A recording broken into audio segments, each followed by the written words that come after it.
Welcome everyone to the first episode of the Saava Podcast. Today we have Mr. Stevens telling us all about the lore of Saava. So we'll start out. What made you want to make a homeschool choir?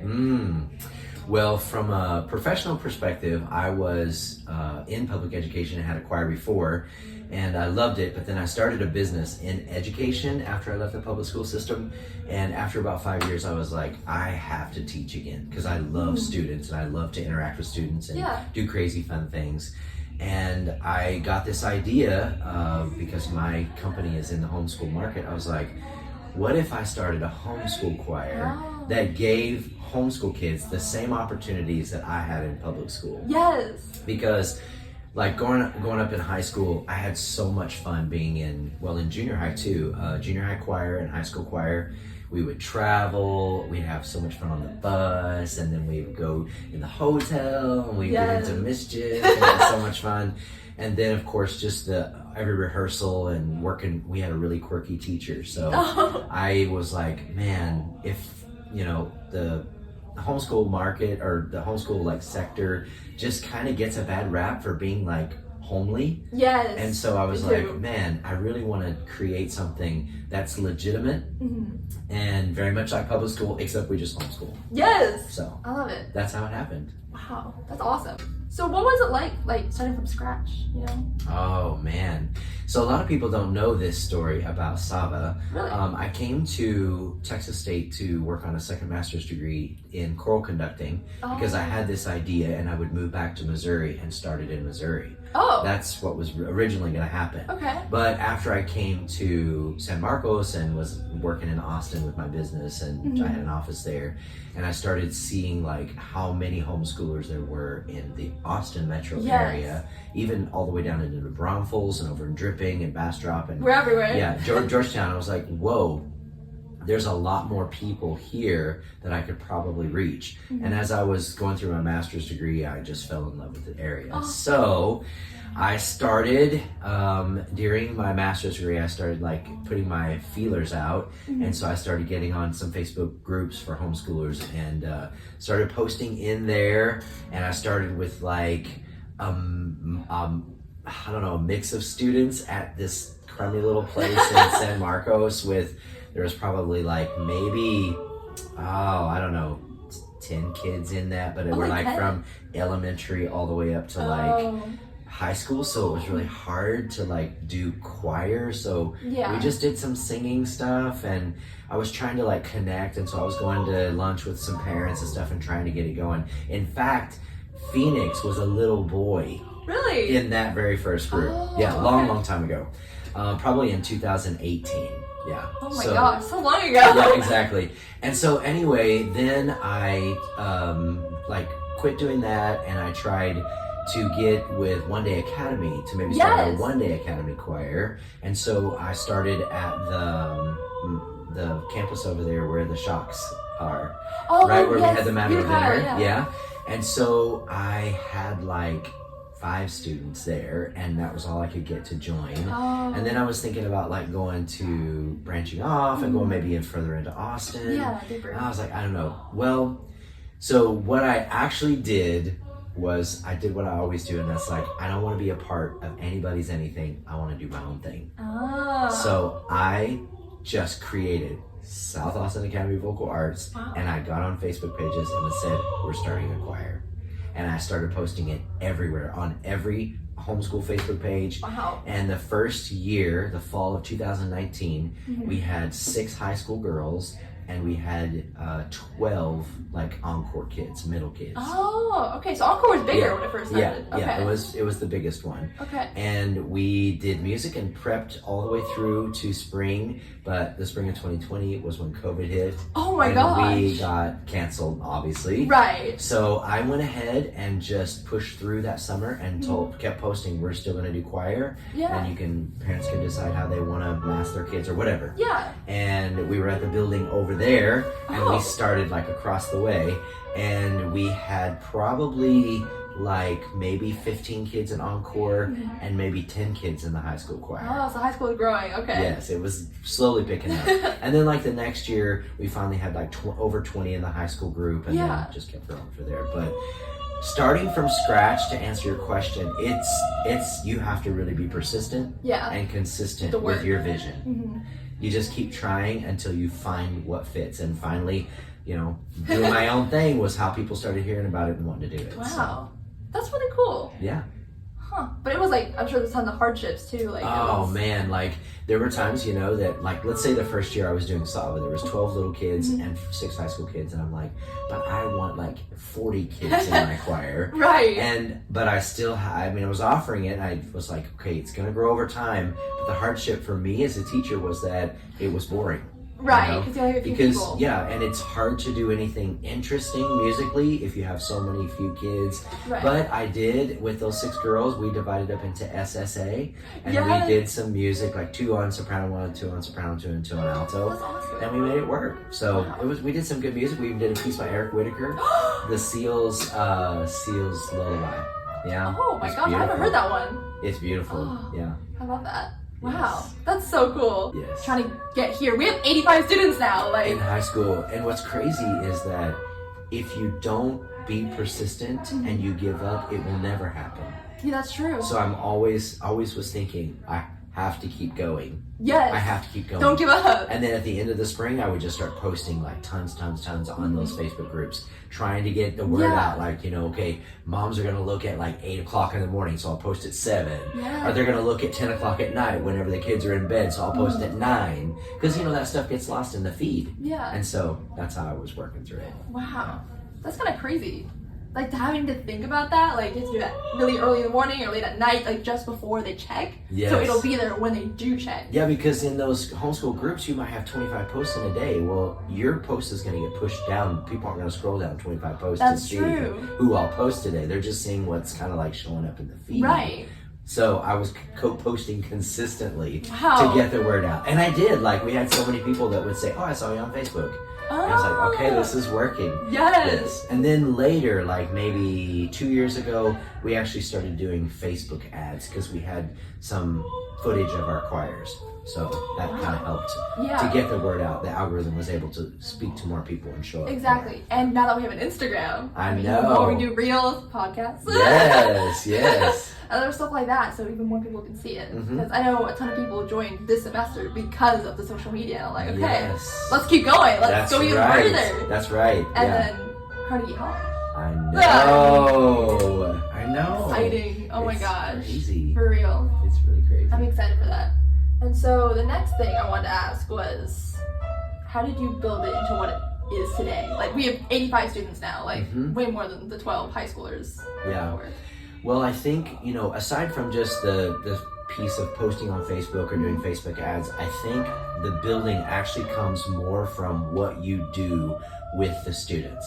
Okay. Because you can get the word out as much as you want, but if it's boring and people hate it, that's true. They're not going to come back and they're not going to tell their friends about it. Right. So the way I built Saava was to be crazy.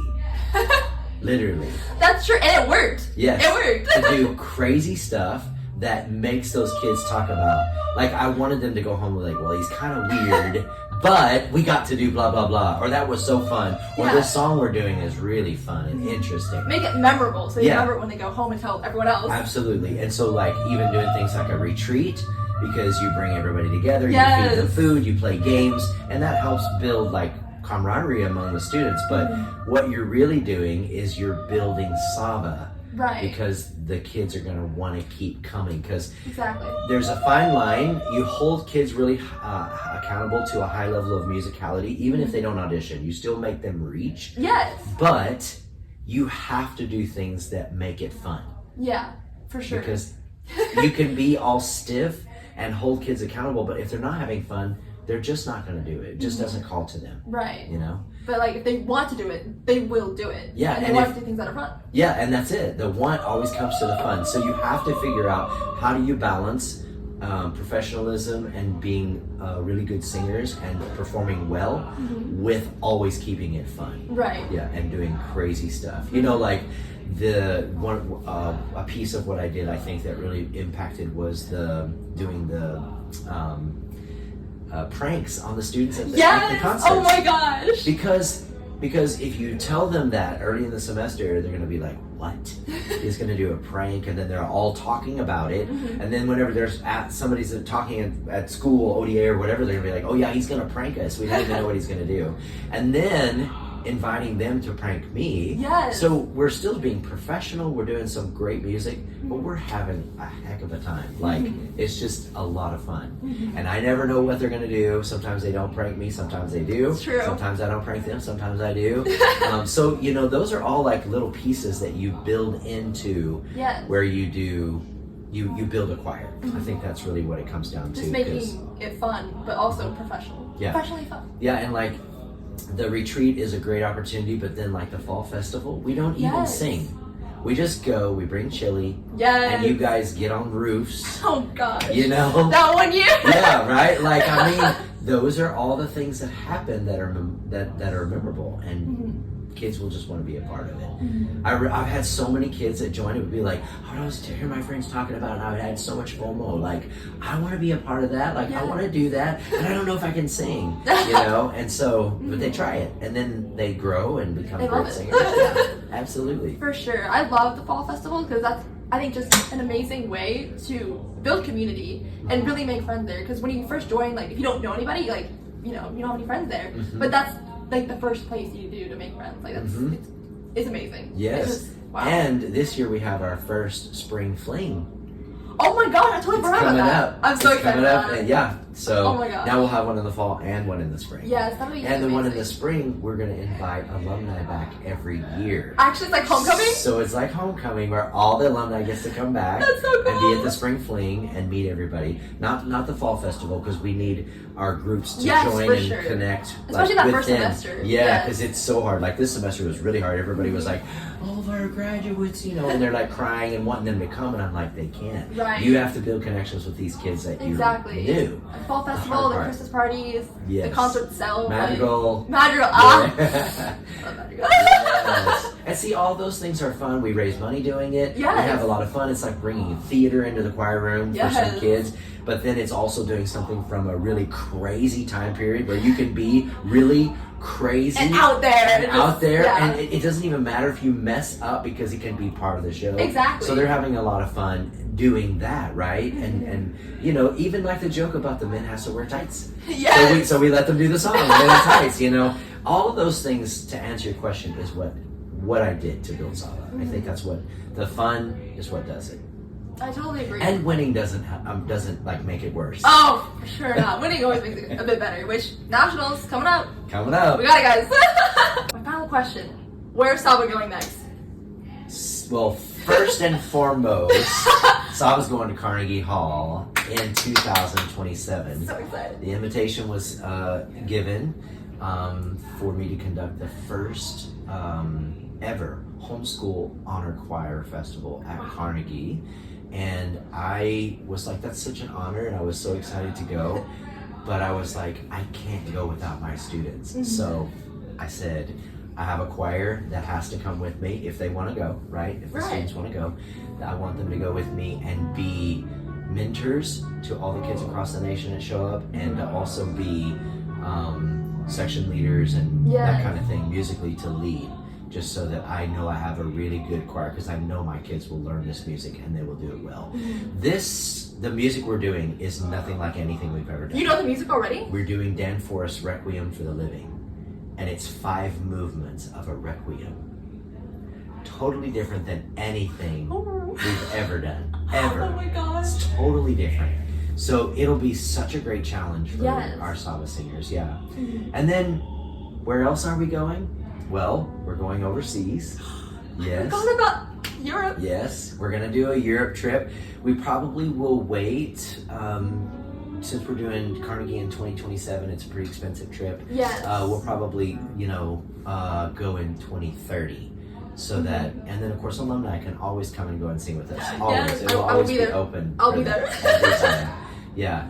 But those are some things. And then, I also have some ideas for There are 2 really honorable performances that if we got chosen to sing at would be very memorable for the students and would be such a huge honor for Saava to be able to do this, and that is to sing at the Texas Music Educators Association's annual conference. It's called the TMEA performance. Yes, all the schools perform there, right? Well, what happens is you submit an audition audio, and then they choose based on that audition audio. And if you get chosen in May, then you perform the following February at their annual convention. Oh my god. And then you can step it up from there and do the ACDA convention, which is a choral division's annual conference. And that means all the, at TMEA, all that's there are music teachers. So they're your best audience because they want to hear it, right? Yeah, they love this stuff. At the ACDA, it's like a regional thing, and it's from multiple states for your region, and the choir directors are the audience. So even better, right? Dang! So that's gonna be really good. That's where we want to go with it. Is we want to keep getting better and better. Yes. We have a lot of work to do to get to that level, but for sure it will happen. So that's where we're going. And even like if you don't win or anything, they can give you like the best feedback there is. Because they're all choir directors. Wow. That's gonna be amazing. So at TMEA and at ACDA, you don't compete. You just submit your audition, and if you get the invitation, it means you're at the peak level. Yeah. Oh my god. If they invite you to perform there, it means you're the best ones that we chose. Wow. Because we chose the top choirs. And I love it because they only listen to audio, so they don't see the choir. Yes. They only listen and base it on the performance of what that's they good. hear. Okay. Yeah. So, as you know, we're having a professional recording done this I did spring. see that. I saw that on my calendar. So, that is our potential recording to submit to TMEA. No way. Yes. Wait, what song are we going to be singing? Yes. Well, we're singing our contest music for that recording. Okay, so all of it just... We'll sing all 4 of those pieces. Okay. Yeah, and then we'll submit it. Yeah. So crazy. I know. When do we get to hear back from them? They usually let you know, I think we have to submit by sometime in May, and then the answer comes back after that, like I think 6 weeks or 8 weeks after that, something like that, you find out. Okay. So my only concern is that I don't know that I want to do that in the middle of a Carnegie Hall year because the Requiem is a big deal. But anyway, I mean, those are just places that we're going to go. Right. Definitely want to branch out and expand us even more and more. Just keep going. Yeah, and then the Saava Summer Musical. We're, what else are we drumming up or dreaming of? I think that's probably... I mean, there's some other things that are going on in my head, but there's the potential of having an auditioned high school group that's large. A larger chamber? Yes, but wouldn't chamber is typically known to be around the 24 to 30 some number. So when you say chamber choir, you keep it at that number of students somewhere in there. But really stepping it up to where our academy becomes the chamber group because you audition for it, and then from that you can still have a chamber group that still does other music. Right. But we're academy, we have a general choir, whereas anybody can come into that like academy is right now, of course. And then maybe stepping it up into academy becomes the audition choir because we've grown so much, and I know it's really frustrating for a lot of students who are really committed to not have everybody committed. Yes. So when you don't have an audition, let everybody in, which I love, giving every kid this opportunity and motivating them to step up and give it a try and do all that. I love that. But somewhere down the road, there may be academy singers, may be an audition group. I could totally see that. I think that'd be amazing because it's just like choir is honestly just like any sport, and you have to try out for those positions. Like you have to work to get there. Yes. So I think having like an elite group of singers, yes, higher quality. I think that'd be really cool. Yes, amazing to have. Probably the way one way that could look is that students who audition and make it into that choir, they are the ones that perform a contest. Yes. And then the students who audition but don't make it, they still sing with us at the concert. They still do all the rehearsals, but they just are, bowing out until they improve. It's kind of like being on the bench in a day. Okay, you're not going to play this game because this basketball team is really tough, right? And you need to work on your free throws, and you haven't worked on your free throws enough. So you're going to have to bench here and work on to get better enough to get on the floor. Exactly. So kind of like that mentality, and not to exclude anybody. We welcome everybody. But, you know, from the contest perspective, to really step up the ante of like, we really have to be committed. And and really you have to want it. You have to want it. Like, you do. Yeah. It's the only way. At the end of the day, I always tell you students, I will give you this opportunity and I will put my very best into it. But at the end of the day, it's up to you. Yeah, it's on us to do our best and to give it our all and to practice our music 30 minutes a day at home. Yes, 30 minutes. At least. At least. But let's be honest, it'll probably take an hour or so. Yes, work it in, you work it in. If you're driving in the car, you gotta go, it's gonna be 20 minutes to get there. So stick it in the player and listen to it, and then do the focus 30 minutes, you know, but just those kids that know their music, it's because they do that. Yes. They do the rehearsal and then they listen other times too. They just have it in the background. Sticks in their head. It'll stick in your head. Oh yeah, it's just like any song. Yes. If you just listen on repeat, it'll get stuck in your head. Exactly. I heard we're doing the hand movements for that as well. Yes. I'm kind of scared. Yes. My rhythm's not good. We are. Miss Ivy's going to teach those. Ooh, okay. And so we're going to try it. I mean, we'll see. It may not be concert only because we don't want to mess up the contest and just be like, you're not ready to do it, the contest. Right. But we'll see. I'm excited to get that going. That'll be so much fun. Yes. I'm excited for that. I'm nervous because my rhythm isn't great. I don't know if you saw me in Children Go Where I Send Thee, but I somehow managed to clap in between everyone else's. So we'll see how that goes. Well, I think we're front loading all of our music in the semester with these sectionals. Yes. We're gonna know our music within another 3 weeks. Oh yeah, we'll for sure. It'll be done. So then we'll be able to get a lot of time just working on like the rhythm and stuff. Yes. Hand signs, rhythms, or whatever. Like it'll work. Okay. Yeah. We'll have a longer period of time to work on that. Yes, because we've been we've been trying to like do stuff in the semester that's hasn't worked too well, because then we get to the end and we're still like Ave Maristela at Houston, where we were like, hey, I don't know. We were praying that we'd make it. And you guys did amazing. Somehow you did it. I don't know. Locked it in that last second. Like I was thinking in the rehearsal room before we went out, I was like, oh. I think all of us were like, no, we don't got this. And then just did it. We walked out there and we sang it and we were like. Yes, and it was beautiful. And one of the judges was like, wow, you guys really did so well at that. Dang. Yeah. That's a 3-part men's and 3-part women's. That's true. Double choir. That's kind of crazy. Yeah. How we pulled that off. Yes. Like that. Because throughout the year, we were really nervous about acapella. So like, it's the Latin piece. It's the piece that we're all scared of. Acapella? Yes, acapella. And we were like, and it's not easy. Like, it just wasn't. It was not. Easy. So, but you did great. Somehow we managed to do it. So. As you always do. We always pulled through at the very last second. Yeah, so hopefully front loading all this is going to not have us pulling through at the last second. Yes. I'm really hoping that we peak a little earlier this year. Yes. And then we can just be like, okay, we got this. Let's just fine tune a few little things these last few weeks before we go to contest. Just make it every song our flight song. Yes. That'd be so amazing. We have another song called Flight this year. Exactly. So. It sounds so good. It just reminds me so much of Flight Song. I think it's my favorite song this year. It's so good. It's just beautiful. And that choir you had us listen to, the women's choir, I was like, what? You could see it on their faces how in tune they were with the song, like the emotion of it. It was just, I was blown away. I was just like, that's why I put that up for us to assess this week, because not only, as you so well described, that you can see it, but you literally can feel the emotion through the screen. You can. You can feel.